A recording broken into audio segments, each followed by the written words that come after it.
Hey everyone, welcome back to the iGaming experience. I'm Sam Bhatti, your host, here at the Zebra Studios in Tivat, Montenegro, here on the stunning Boca Bay.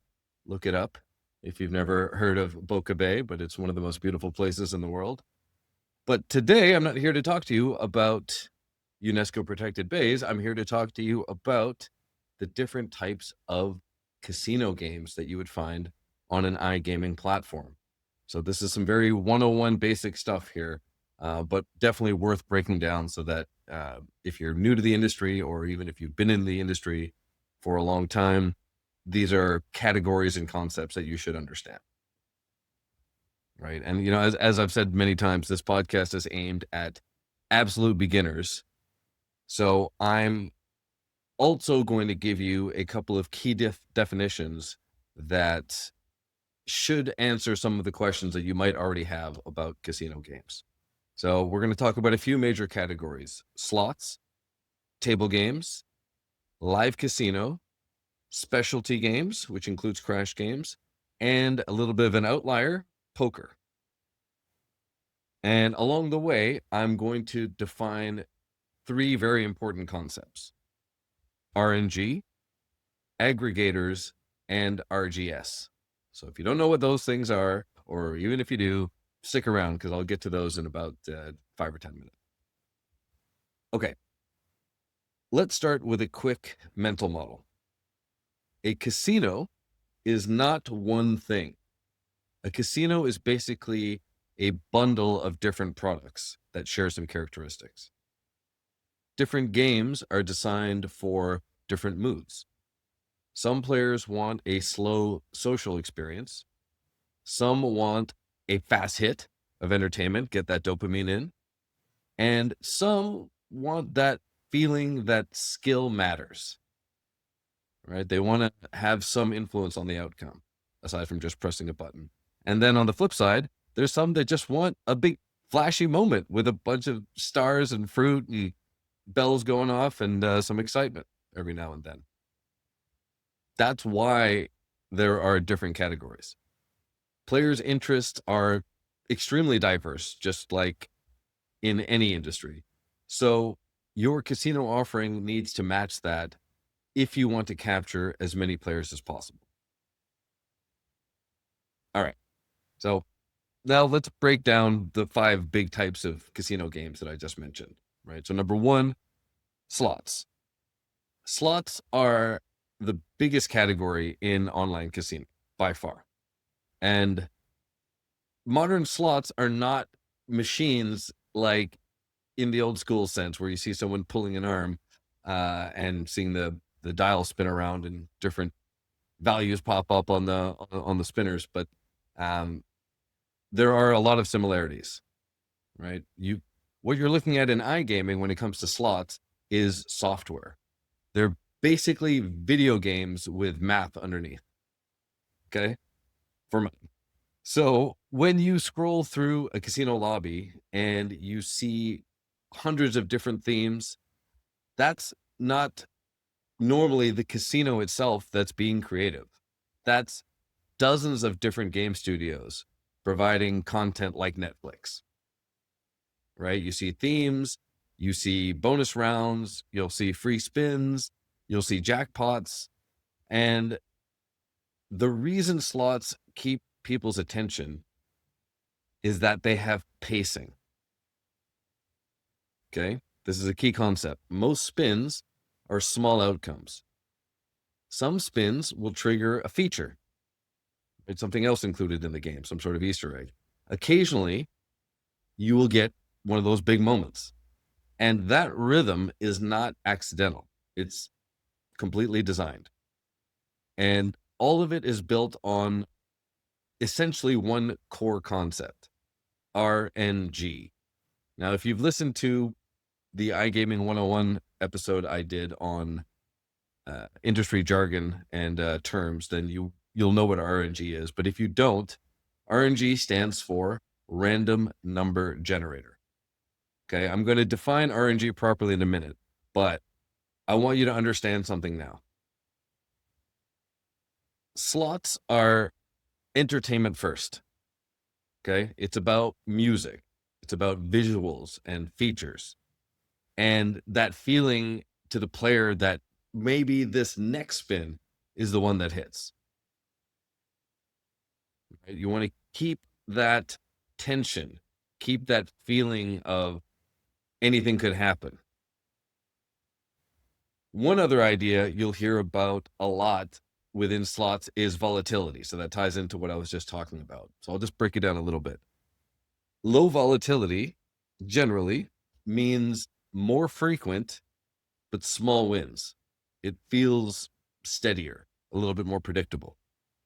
High volatility means longer dry spells, right? A lot of spins where nothing happens and you're just losing money. But when the bigger wins come, they really come, right? So you're waiting and waiting and waiting, and if it hits, party time. It feels more like hunting for a big moment than just tapping along and plodding along and hoping something happens. Gives the player a little bit of a feel like they're working their way through the system. Right? And that's just one example. Different players want different feelings. Okay. Number two, the next thing I want to talk about is table games. Right? That's the next major section I had mentioned. Table games are things like blackjack and roulette and baccarat and a whole bunch of others. And those are probably the ones you've heard of. And these are older and more traditional casino games. They usually have clearer rules, and they often attract players who want structure and familiarity. And table games are important in iGaming because they're often the big trust builders. A lot of people who don't trust slots will trust blackjack. And that's not because blackjack is more fair, but because the rules are clear. The players understand the rules. Blackjack is, I would say, the one that feels the most like skill to the players as well, because you make choices, right? You can affect the outcome. You can hit, you can stand, you can split, you can double down. And if you learn basic blackjack strategy, you can improve your odds compared to someone that's guessing marginally. And even with that, the house still has an edge, but your decisions matter more in blackjack than in most casino games. And that's why people stick with it. On the other side, you've got roulette. Roulette is totally different. Roulette is less about skill and more about choosing your risk profile. Red or black is a safer bet than doubling down on 13 against a 5, right? Single numbers in blackjack are riskier, right? So now you're being a little bit more specific. And I'm not going to totally break down roulette, but if you don't know what I'm talking about, just look up a simple game. You can bet on black or red. That covers almost half the board on either side, or you can take a single number, much higher pay, but much lower probability. And one detail you might hear people mention is the difference between European roulette and American roulette. So just very quickly, American roulette has an extra 0. So you remember how I just said that red and black covers almost the whole board? Well, the part that it doesn't cover is the zeros. So in European roulette, you'll have a single 0, and in American roulette, you'll have a single 0 and a double 0. Wow, I really digressed into roulette. I didn't think I was going to explain all that. But anyways, basically that extra slot that the American roulette tables use increases their house edge.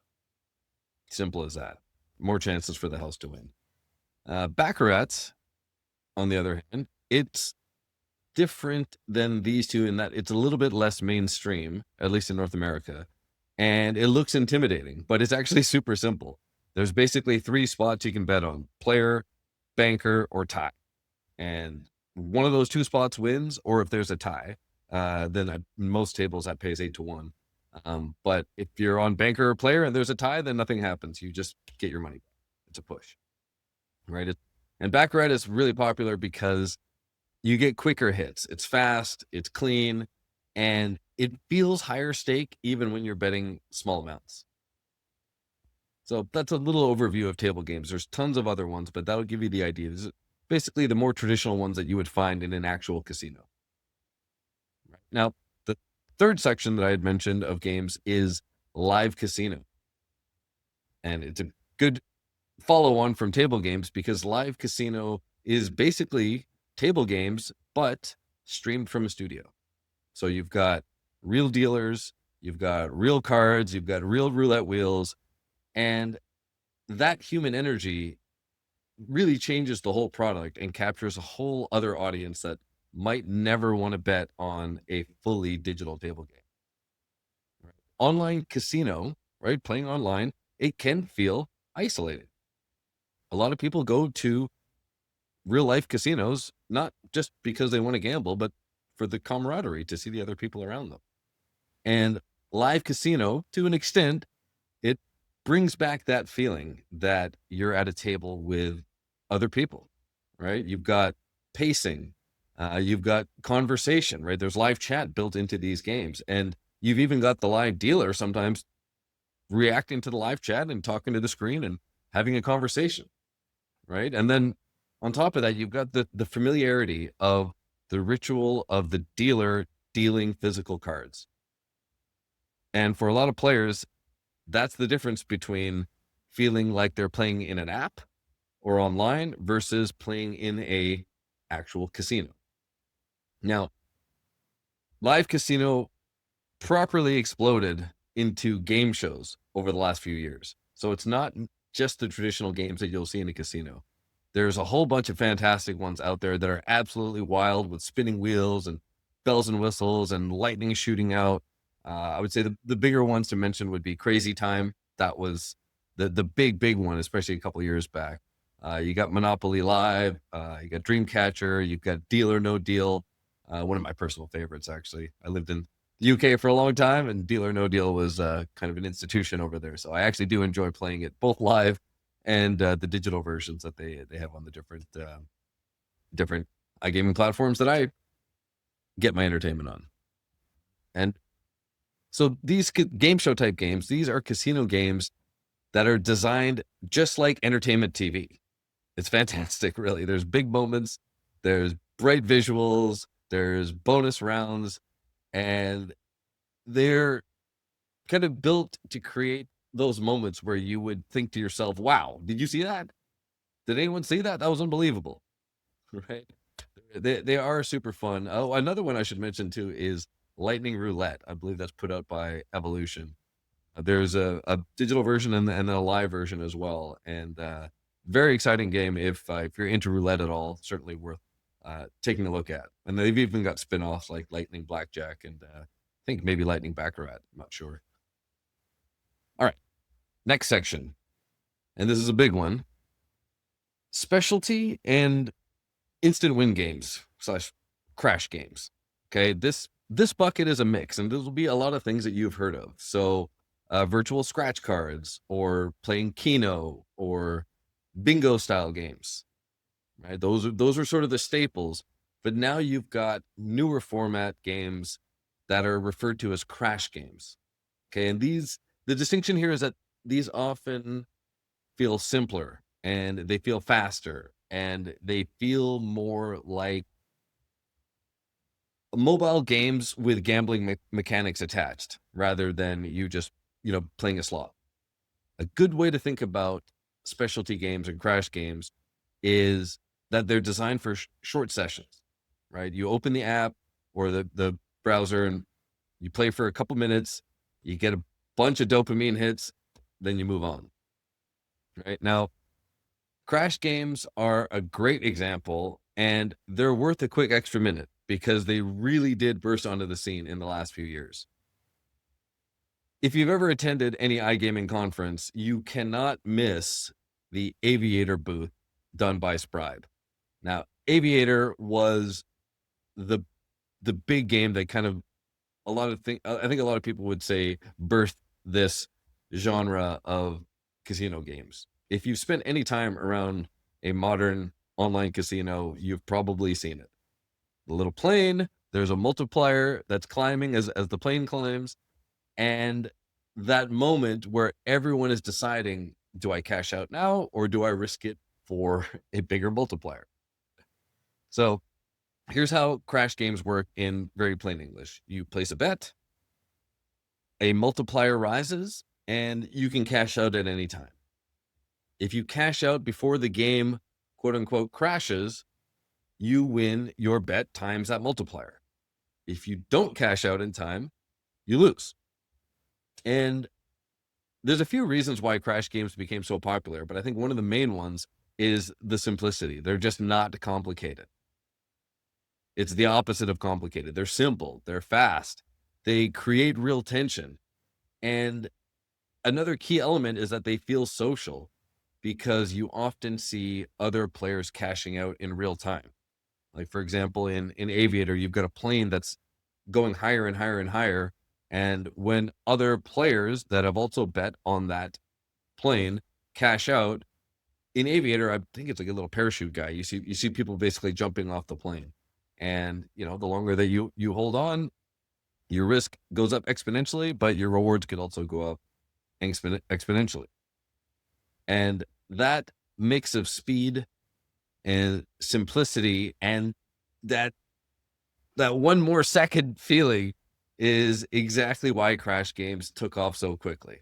And I love them personally. I think they're super fun. I use them in the way I just described. I'll get in a couple of quick hits, maybe watch it for a few minutes and try and pick my spots, but really fun game. Really fun. And there's all different types. Aviator is the big one, but people have done spin-offs with, you know, any type of theme, you know, football or pick a celebrity, boxer, football player. There's plenty of crash games out there now. They're super cool, right? Plinko, another one of my favorites. Okay. Now the fifth section is poker. And poker should really have its own episode because it's its own universe, really. Which is quite interesting because online poker is kind of what birthed the iGaming industry. Those were the big things that were out there back in the day, like things like party poker, before all these iGaming platforms started to pop up. And I guess what's very unique about poker is you're not playing the house, right? Poker is usually players versus players, not player versus the house. So yes, the operator still makes money, but that's in the form of a fee, right? Which is often called the rake. So you're taking a percentage of the total bet on a particular hand. But the core experience on a poker platform is competition. And skill can be real over the long run.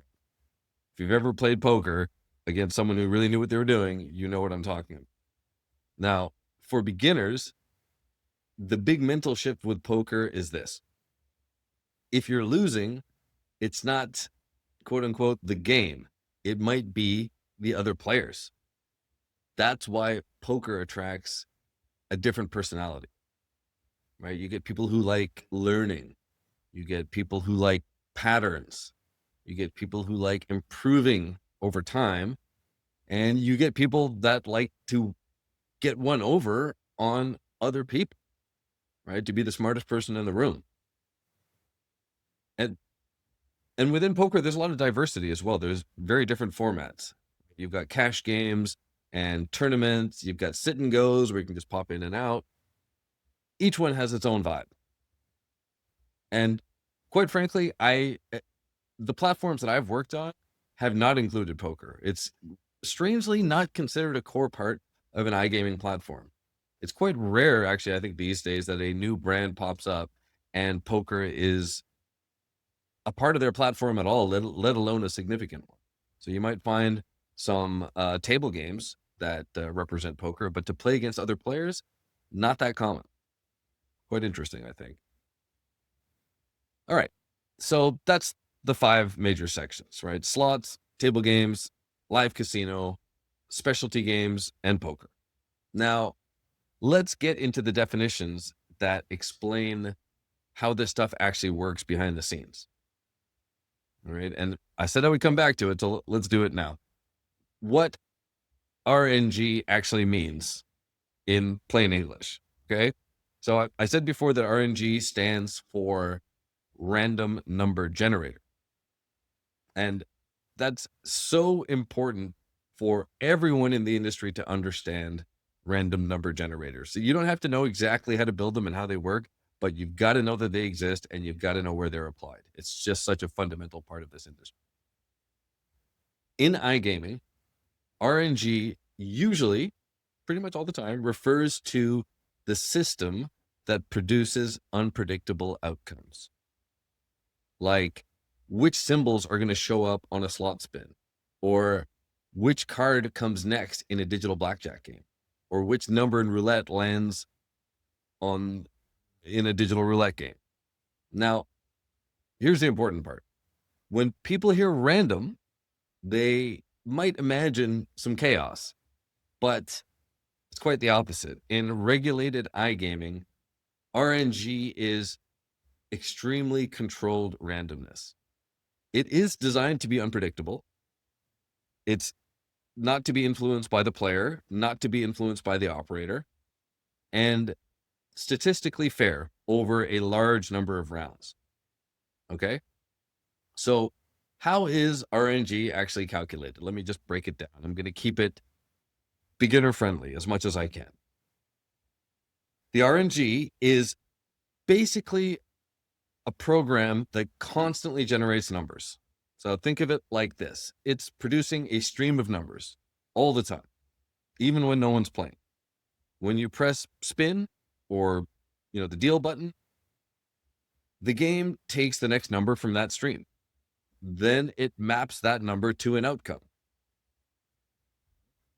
So I'll break it down a little bit more. Let me give you an example so it's clearer. Let's say a simplified slot has 1 million possible outcomes. The RNG produces a number from 1 to 1 million, somewhere within that range. And each number corresponds to a specific reel stop or a specific symbol combination, or in other words, a specific outcome. Now, related to that, I think you also need to know about these two concepts. I guess these two are also related. So stay with me. RTP and house edge. Okay, so RTP, again, going back to the iGaming 101 episode I did, this is probably the third or fourth episode I did. RTP stands for return to player. And that typically will be anywhere from the low 90% up to the very high 90%. So for example, if a slot has a 96% RTP, that means that over the long run, the very long run, in theory, for every $100 wagered, about $96 are paid back out to the players as winnings. And about $4 is retained by the house. So that 4% is what would be referred to as the house edge. Now, let me be super clear. RTP, this is where people get confused. RTP is not a promise for any one person. All right? It's a statistical expectation across huge volume. A single player can have a great run or a terrible run. They can win a lot of money, they can lose a lot of money in 1 or 2 or 10 sessions. But across millions of spins, the math converges. That's the idea. And in regulated markets, RNG and RTP are both tested and certified. So if you ever wonder, why do these casinos, why do these iGaming brands need a regulator? Why do they need to be regulated? What would the player care if they're regulated? Well, this is part of it. This is part of what the regulators do, is make sure that the games that are being served by these providers are fair. And they are what they say they are, that they are random, and that the RTP is, approximately what the number that's being advertised. And that testing is a big part of what separates legit iGaming from the shady stuff, to be honest. So when you get to a new site, scroll down to the footer and check it out. See who they're regulated by. And in fact, I think in I'm not sure the schedule, but in 2 or 3 episodes, I will be breaking down the major regulators around the world and giving you a little bit of an idea of why someone might choose one over the other. But that's for the future. All right. Now I want to talk about how casino games are served online. How do they actually show up on the site? And it's something that I would imagine most players never think about it, right? Why would you?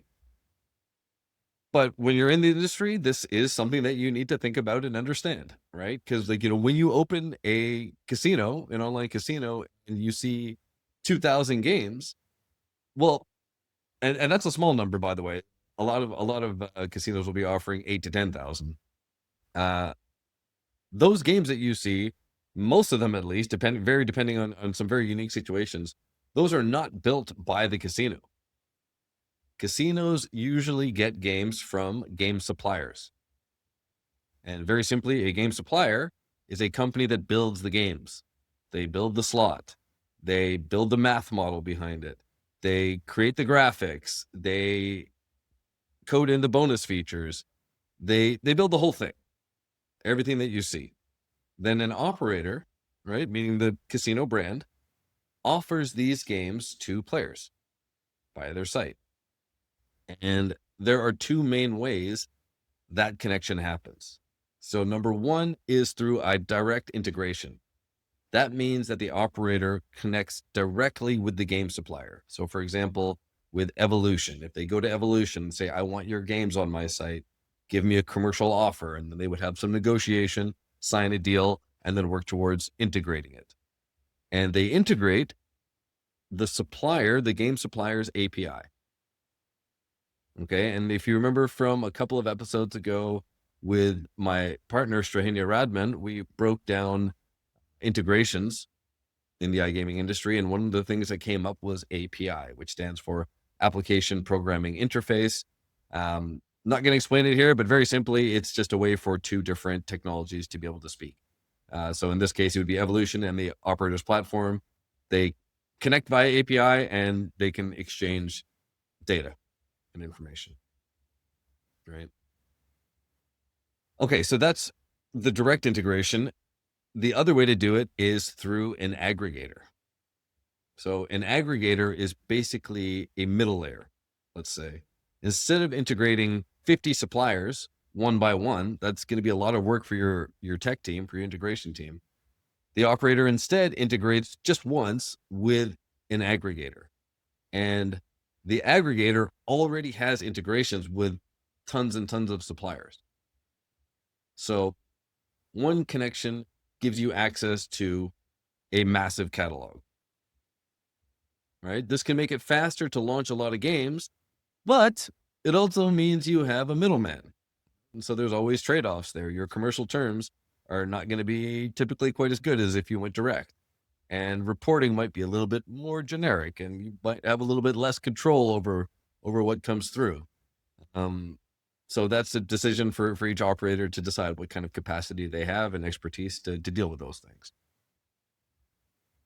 But I would say for many operators, most of them, aggregators are the practical way to scale a game library. Just simpler. Okay. All right. So I had mentioned another acronym, which I don't think I've explained ever on this podcast, and that was an RGS. So I'm going to just break down for you what an RGS is and why it's important for you to know. So RGS in iGaming stands for Remote Gaming Server. Sometimes people use that expression or that acronym a bit loosely, but the concept is consistent. It's a special server-side platform that hosts and runs casino games.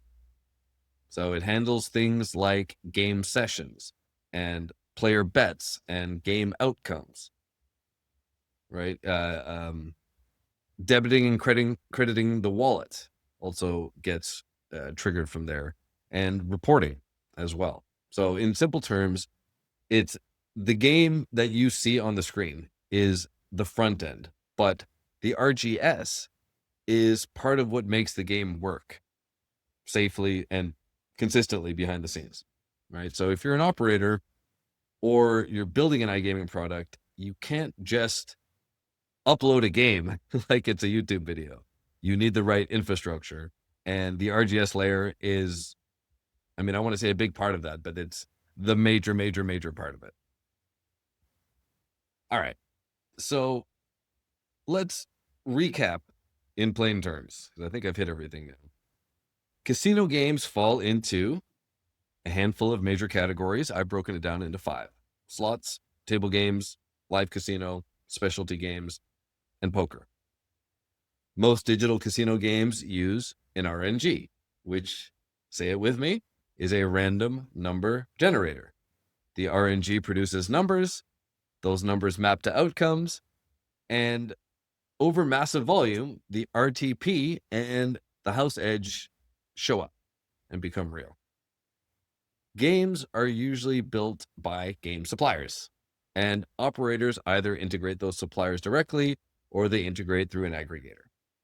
And behind the scenes, games are often served through platforms that often involve an RGS that we just went over, the remote gaming server. So there's your recap. Okay?